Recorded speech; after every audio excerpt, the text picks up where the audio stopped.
Sesuatu yang terjadi dalam hidup kita, supaya semuanya itu terjadi dalam pertobatan.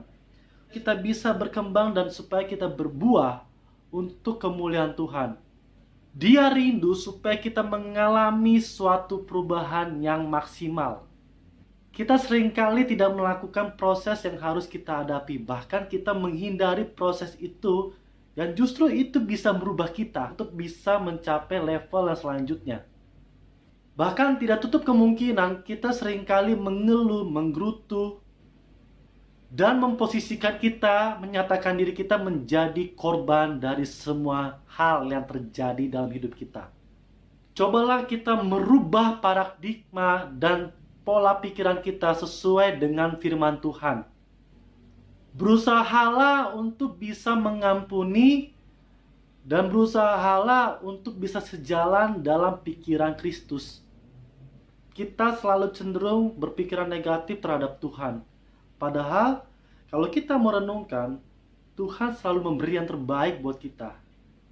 Dia berfirman, dia tidak akan pernah memberikan suatu rencana yang jahat, bahkan tidak memberikan suatu kecelakaan buat hidup kita. Selalu dia memberikan rasa damai sejahtera dan sukacita yang berlimpah-limpah.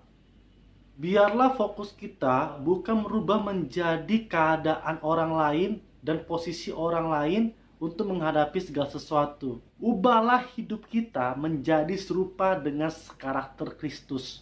Saya percaya kalau kita melakukan sesuai dengan firman Tuhan, kalau kita melakukan apa yang Tuhan inginkan dan belajar berserah kepada Tuhan, Tuhan akan sanggup mengubah hidup kita. Tuhan akan membuka hati kita untuk kita bisa sejalan dengan pikiran Tuhan.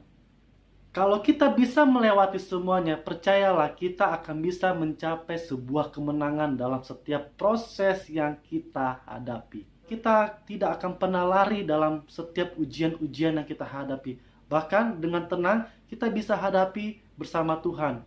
Karena kita tahu Tuhan tidak pernah meninggalkan kita.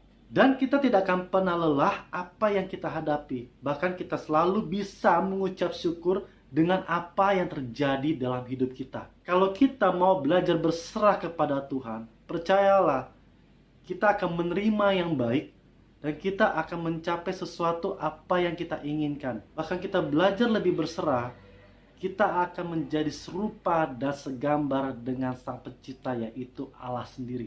Tuhan itu sendiri. Fokuslah berjalan bersama Tuhan dan bukan berjalan bersama yang lain. Tuhan Yesuslah itu jalan keluar bagi setiap proses-proses yang kita hadapi. Ingat, Tuhan Yesus selalu memberi jalan yang terbaik.